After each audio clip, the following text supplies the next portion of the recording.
الحمد لله وحده والصلاة والسلام على من لا نبي بعده. أما بعد أعوذ بالله من الشيطان الرجيم بسم الله الرحمن الرحيم.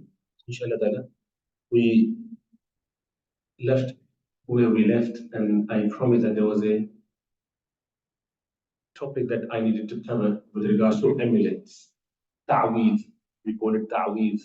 So let's just touch upon that because there's a lot of discrepancy among what people think and a lot of bickering within the families. Some people do that, some don't, some charge others of shirk, some say, oh, you are the,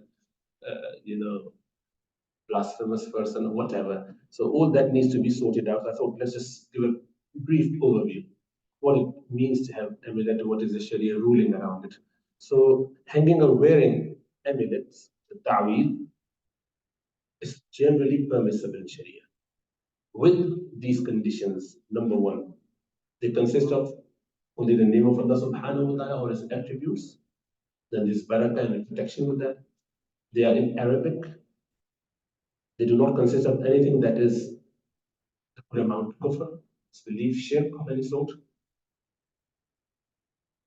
And then the person doing it or wearing it has the clear faith and belief that it is not the amulet, rather Allah subhanahu wa ta'ala gives the cure. It is like a medicine in that sense. Taking the tablet, provided you do not think that tablet is the cure itself, is rather Allah put barakah in it and we get cured with the condition or whatever condition we have. If someone does that with the same thing, it's like recitation of Quran in the form of ruqya or writing it down and hanging it or wearing it, then it would be permissible. Rasulullah sallallahu alaihi wasallam's hadith where he said, this is the hadith with Amr ibn Shu'aib and Amr and Abi and Jaddi, that he said that Rasulullah sallallahu alaihi wasallam taught this to the Sahaba, this particular dua which said the protection from Allah subhanahu wa ta'ala. There's certain narrations, and Abdullah ibn Amr ibn al-As is the companion of Rasulullah sallallahu alaihi wasallam, Amr ibn al-As' son. So he used to teach these words to his sons when they become sensible, not very small. And he would write to hang them for those who are even younger. So we just hang. So that is the evidence for ta'weed. He would do with the smaller kids, those who cannot recite it, to hang it, and those who can, just read it. And that's how it should be. The hadith is definitely something that we can take benefit from Abu Dawud and Tirmidhi. Imam Ibn Abi Shayba, in his Musannaf, in his book, Abu Bakr ibn Abi Shayba, is one of the greatest of the Imams, the earliest of the Imams. He has got quite a big collection where he will bring the fatwa of Sahaba as well as the hadith of 38,000 narration he collected. He said it's permissible. And then he wrote the name of some Sahaba plus the Tabi'een, his students, their students. The Tabi'een are the followers, those who follow the Sahaba. So the names he quoted, and all of them believe in that to be permissible, hanging it, writing it, is Abdullah ibn Amr ibn al-As, the companion we just mentioned, Sayyid ibn al-Musayyib, Sa'id ibn al-Musayyib. He is one of the greatest of the Imams, 7 fuqaha of Medina, 7 fuqaha. He was the student of Abu Huraira radiallahu anhu, and he was also his, if I'm not mistaken, his son-in-law. Anyway, Ata ibn Rabah, great Imam of Makkah, so he had the same Mujahid, Mufassir, Ibn Sirin, another Tabi, who is the Imam of the Ruqya, he would write about the Ruqya. And Ubaidullah ibn Abdullah ibn Umar, his son of his. But there are many others. Abdullah ibn Mas'ud is reported as saying that he would consider it to be shirk. But there's a narration which he doesn't allow it. But then, how would you understand that? How could that be the one Sahabi says not allowed? So the word used in Arabic was tamaim. Tamaim. These were the things that people would wear in Jahiliyyah. Not writing, but something. And they would consider them, these things, with all the things that would be idolatry attached to the idols, and thinking them to be actually effective on their own. So they had that idea. They would always hold it, keep it with them, thinking it like, this is something that's going to save me. That's my whatever. But that's not a shirk. If you consider, that's why we put all those four conditions. If you do not have that, then it's okay. So, but they used to have that. So Sayyidina Abdullah bin Mas'ud actually considered those ta'weed where people would have that belief, or they put those words, or they had that Jahiliyyah tradition, putting those things, holding it. So it is haram. That's by consensus. That's not allowed. No one allowed. No one would allow that. So it is understood to mean that ta'weed that resemble the ones used in the days of Jahiliyyah, or if used thinking that it is a ta'weed itself that cures and protects, not Allah subhanahu wa ta'ala, it contains something which is impermissible, the haram stuff there, then obviously this is not going to be permissible by any standards. Imam Ibn Abdin Shami in Radul Muhtar, he's one of the Hanafi Imams, he said using of ta'weed will not be permissible if they are written in non-Arabic language. In that its meaning is not known, you don't know what they've written. They may consist of black magic, who knows? Disbelief or impermissible invocations. So, however, if they consist of Quranic verses or prescribed dua of Rasulullah or Quran, then there is nothing wrong with them. Imam Ibn Taymiyyah rahmatullah alayhi said it is permissible for an ill or troubled person, diseased person, that certain verses from the Quran are written with pure ink, then it is washed and given to the ill to drink. Ibn Abbas is reported to have mentioned a certain dua that should be written and placed close to the woman who is experiencing hard labor at the time of giving birth. Sayyidina Ali would say, this dua should be written and tied to the arm of the woman. We have experienced that there is nothing more amazing than this as a cure from Allah subhanahu wa ta'ala. So this is all different style people would use it. This is Fatawa Ibn Taymiyyah. I mean, you would expect that he would consider it to be not permissible. Here we are. His student, Imam Ibn Qayyim al-Jawziyah, he said the same thing. It is permissible to use, and it has been agreed by a number of salafs, including the great Imam Ahmad ibn Hanbal, and then he used to give different quotes of ta'weez in Zadul Ma'ad. However, there's a caution. You don't find many imams wearing it these days. I found many imams, scholars, no, we don't. Why that is? People, it has become so much of a practice that people, rather than reciting, adult, old, sensible people, those who could, they stop doing it. So then, rather than reciting on your own, everyone is just wearing a towel. Why? That is permissible only if there's no other way of sorting yourself out. You've got Quran recitation to do. And the ignorant people, the jahil people, the people who do not understand the nuance and the discussion around it, what they would do, they would just consider it to be the ultimate thing. Perhaps they respect it more than they respect even Quran, because there's something written, and you don't know, and they write in whatever writings, so you don't know. And they go to anyone who could do the ta'weez, where you don't know whether they're telling you or teaching you the right thing or not. A lot of quackery going on. So we would suggest that true way of seeking cure, which is not just agreed upon, but actually the blessed way. This is okay way as well, but that is the best way is to repent. Because all calamities befall with due to our problems, our shortcomings, our sins. So we have to do that. Second is beseeching Allah, imploring Allah subhanahu wa ta'ala, asking Him to help us. And finally doing the ruqya sharia. Read on your own. Why hanging it and not reading it and disrespecting it? Then going to the toilet, then you have to find ways, intimacy, and then still, although you try to cover it in something, but it doesn't appeal. And forget about that. And there's a lot of resemblance to other faiths. So many non-Muslims, they have this practice as well. Hindus and Sikh, they have whatever different. So that's their practice. And we've got a lot more, mashallah, available. So why go for that? And then take medicine. Inshallah, there's barakah there as well. So it's only permissible not at all desirable or recommended. Rather, there's a hadith of Rasulullah sallallahu alaihi wasallam which says 70 people. Abdullah ibn Abbas radiallahu anhu is narrating. أن رسول الله صلى الله عليه وسلم قال يدخل الجنة من أمتي 70,000 بغير حساب هم الذين لا يسترقون ولا يتطيرون وعلى ربهم يتوكلون. So from my ummah, 70 people would enter, 70,000 people would enter Jannah without any reckoning, any accountability. Who are they? They are the people who do not do ruqyah. Those who do not do means tamai, means the same thing. That sort of activity. And they do not do the tatayyur, which is like in a omen, bad omen, thinking about, oh, the bird goes this way, so it's good. Black cat crossed my way, or oh, you jinxed it.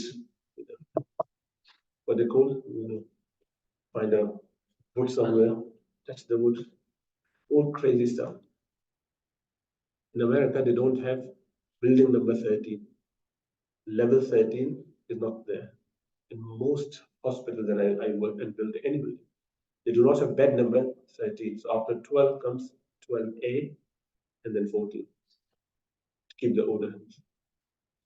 In medicine, in doctors, in hospitals, because patients say that I don't want to be on number 13 because it's bad. This is not our way. But many Muslims believe similarly. That's all wrong. So 70,000 people from this ummah would go to Jannah, inshallah, without reckoning if they didn't need to resort to any of that. Rather than recite on their own, connect to Allah subhanahu wa ta'ala, rather than going to people. This is ruqyah where you go to people, please you help me with that. You do on your own. Everyone can do on their own. And there's nothing wrong when you ask someone to make dua for you, that's a different thing. That's okay. Likewise, if someone does them on you, that's fine. Without you going out of your way, you found someone sitting there, that's okay. But you're so keen on that, always finding different people where they could do it. This is not it. Anyways, I hope inshallah that this is Sahih Bukhari, the hadith.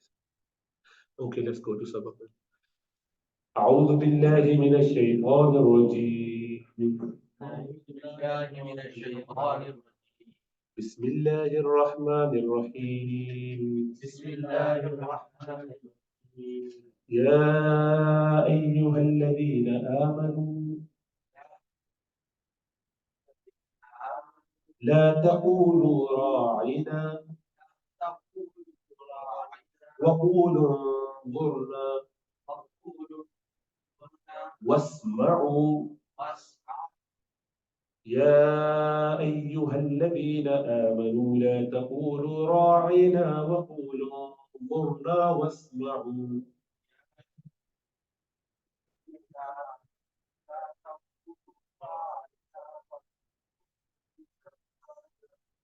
واسمعوا. O you who believe, يا أيها الذين, يا O you people, الذين, those آمنوا, those who believed, لا, do not تقولوا, do not say راعنا, this word راعنا, don't say راعنا. And قولوا, say, rather say, you انظرنا, say انظرنا. واسمعوا, واسمعوا, and hear, and listen attentively. وللكافرين عذاب أليم. وللكافرين عذاب أليم. سورة بقرة آية نمبر 104. وللكافرين عذاب أليم. وللكافرين عذاب أليم. أليم. Not عليم. ألي همزة. ألي, which is عليم. عليم is all knowing. Adab, which is all knowing. Does it make sense? This is Allah's sifah, alim. Adabun, hamza, alim. It's painful. So, and for kafirin, for the disbeliever, is what is for them? Adabun, punishment. Alimun, painful punishment. So, what are those two words that Allah subhanahu wa ta'ala is asking us to use one in place of the other? So, there was this crazy idea. And it happens when people are on this, wrong path where they try to do silly things sometimes. So some of the Jews during the time of Rasulullah sallallahu alaihi wasallam in Medina, they invented this new idea. They got this new idea of showing their hatred, their animosity. That whenever they needed to come to Rasulullah sallallahu alaihi wasallam, and they would just speak to him and say, "Ya Muhammad, O Rasulullah, Ya Rasulullah sallallahu alaihi wasallam, Ra'ina." And Ra'ina means pay attention, excuse me, listen to us. Ra'ina means do our ri'ayah, give us time, please excuse me. So that's the way you say. But the problem with this word was in Arabic, it means pay attention to us, be mindful of us, please. थोड़ी सी नजर इधर भी हो, हमें भी तवज्जो दे, look at us type thing. But in Hebrew, it means curse. So they would say ra'ina sometimes. According to some mufassirun, they would make it ra'ina and just prolong it. Ra'ina, ra'ina. If you say ra'ina, our shepherd. Na'udhu billah. So they say, if you say, oh, you said ra'ina, you have a bad opinion. I didn't say it. I never said it. I said ra'ina. I think you should get the intention checked. You're causing, you're having suspicion in the Bible when it is. So this is how they would try and do both ways. See, so ra'ina as opposed to ra'ina in a certain way, which would make it more close to Hebrew word or Arabic word with the ra'ina with the ya there. Ra'i. كلكم راع وكلكم مسؤول عن رعيته. You heard the hadith. Rasulullah sallallahu alaihi wasallam. Every one of you is a shepherd, and you'll be asked about your, sheep. So ra'i is a person who do the ri'ayah. Who do the ri'a? Ri'a is shepherding. Okay, so from that, there you go. So the letter is what they intended, but the Arabs, since they didn't know, they would use the normal word, and they couldn't point it out. They would just say, as they say, so they, oh, it looks nice, ra'ina, look beautiful. So they say ra'ina, please. Which sometimes take whatever the people say, but it looks nice. But their idea was clear. Their idea was wrong. Some of the mischief ones. Obviously, we can't know, except that Allah subhanahu wa ta'ala exposed them, knowing what is in their heart. So Allah subhanahu wa ta'ala then said, but they would feel happy. You see, I actually said to him, Ra'ina, and he was, no one knew. So some of them would come up with that funny idea. And that's a perversity. That's not normal. People just try to come up with funny ideas. Anyway, so Allah subhanahu wa ta'ala said, don't even say that. Rather say the Arabic word, which is undurna, undurna. Look at us. Pay attention. Like means give us chances, but can I have a minute? As we say to our parents, our teachers, when they're there and you're in queue and you say, like this, just a little. Can I have a minute or two? So undurna, undurna, undur. So ya ayyuhalladhina amanu, who you will believe, la taqulu ra'ina, do not say ra'ina.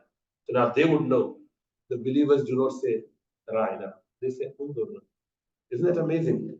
And I come to that, what is the benefit of that? Now, in Arabic, ra'ina is okay, with Arabic meaning, with good intention, normal intention. But Allah subhanahu wa ta'ala said, don't even do that. Which means that anything that has a potential to cause trouble, and this is okay, and that is okay, but there's a potential for that. That is provided that is not fard or must. Then you should take the easy one, the better one, better of the two. That's a very important principle. We'll give you some example on that. So the verse also announces that there will be punishment for those who show that sort of disrespect. And that is Allah subhanahu wa ta'ala, there's a painful punishment for them. And they are mocking the Prophet. And this is a sign, this is a reason of blasphemy. This is a way of blasphemy. And this would cause them to be it's actually kufr. Those who do that, they have actually left the faith. They're not believer anymore. When you mock a prophet. So there is this principle called saddu dhariya. Saddu dhara'i or saddu dhariya. Sad means to block. Avoid. You block the means. If something could lead to wrong, you block that. Ibrahim? Blocking the means to error, accepted by all the jurists. Those of the Hanbali scholars, they are very particular about it. When there's a perfectly legitimate action, but there is a potential for it may lead to something which may be problematic, then you abandon it. You don't go for that one because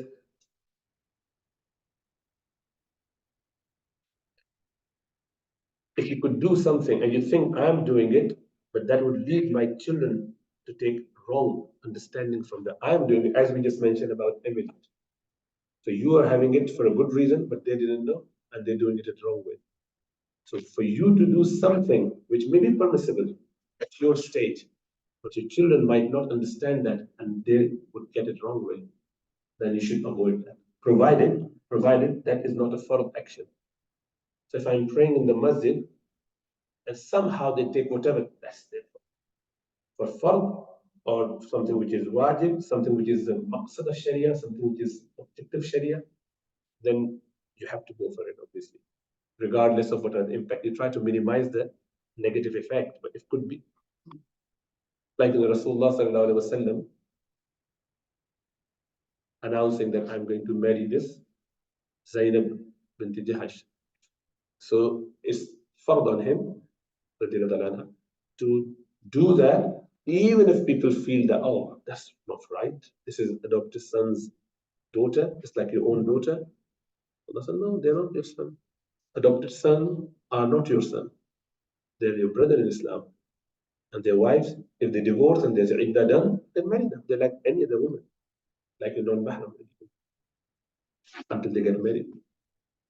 So you have to go for that one, even if it causes people to talk about or get confused. That's not a problem.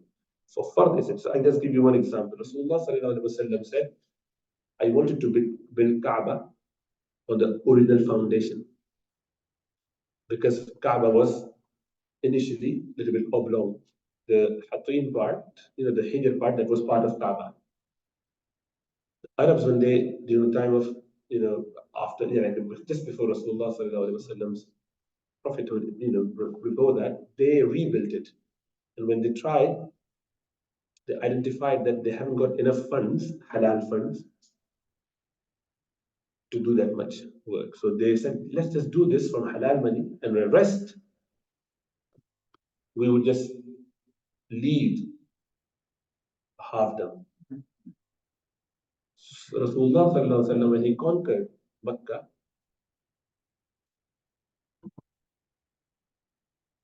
he sallallahu alaihi wasallam said, "Ya Aisha, I wanted to build Kaaba on the original foundation, except that your people have just come to Islam from Makkah.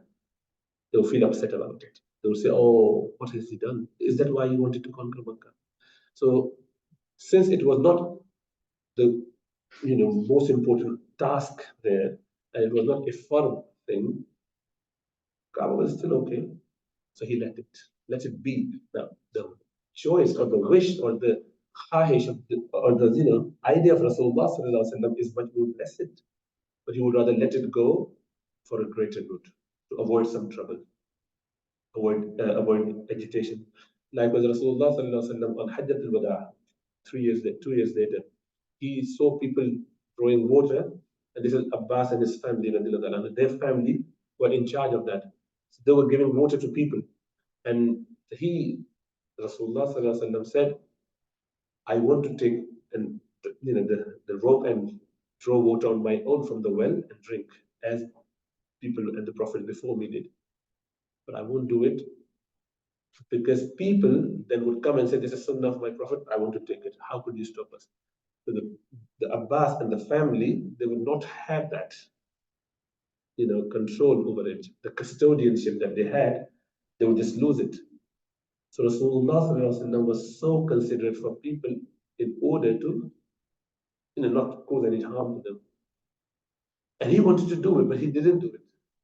So many a time what I feel like, what I want, but make sure that is it going to help someone else or is it going to cause trouble? Likewise, Rasulullah said to Umar, you're a strong man and you have got ore with you. So whenever you come to Kaaba, don't try to touch it and kiss it all the time. The Hajar Aswad, the black stone. Why? Because whenever you try, people would just give way to you. You've got that. People are a little bit scared of you. So I don't want people to get, scared or threatened by your presence and give you way preference at all. So just don't do it all the time. Amazing. So although touching and kissing Kaaba is Rasulullah sallallahu alaihi wasallam himself didn't do it in each circuit. He did from even far distance. Well, that was his role as well to prove, to show that this is permissible as well. So many actions Rasulullah sallallahu alaihi wasallam did in order to make it easy for us. Anyway, ما يود الذين كفروا من أهل الكتاب ولا المشركين ما يود الذين كفروا من أهل الكتاب ولا المشركين أن ينزل عليكم من خير من ربكم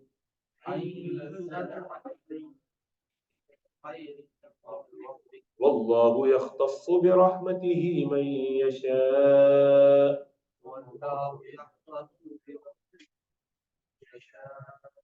Lam of Allah is always from Allah. والله يختص برحمته من يشاء والله ذو الفضل العظيم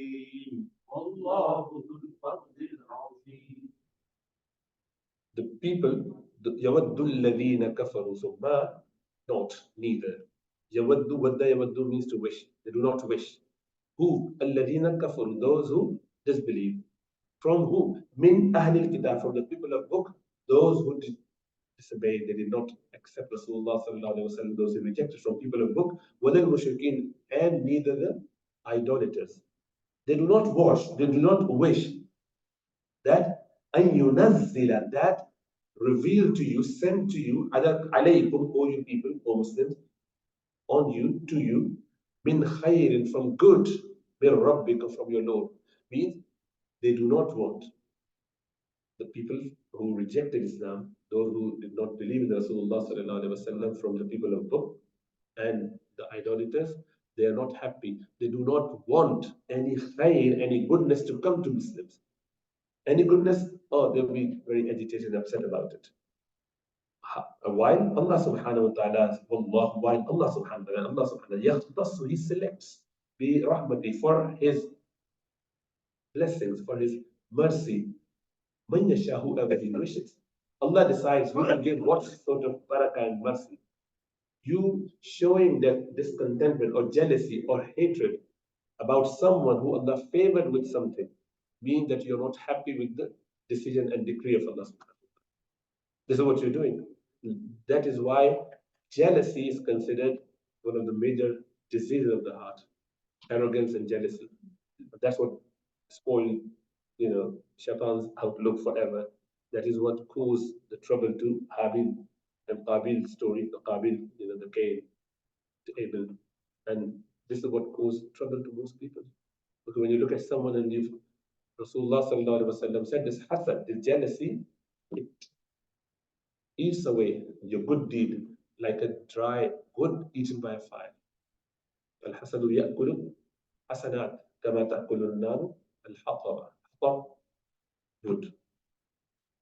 While Allah subhanahu wa ta'ala, Wallahu, and Allah subhanahu wa ta'ala, Dhul Fadl al-Azim, is the one who bears the fadl, the bounty, al-Azim, the great bounty. So Allah is the beholder of, Allah has all the goodnesses with Him. So may Allah keep us on the track. Difficult times, we need to content to Allah subhanahu wa ta'ala, continue to do the good deeds and make dua for everyone, especially our brothers, inshallah, and sisters and children. قولوا قولي هذا واستغفر الله لي ولكم ولسائر المسلمين.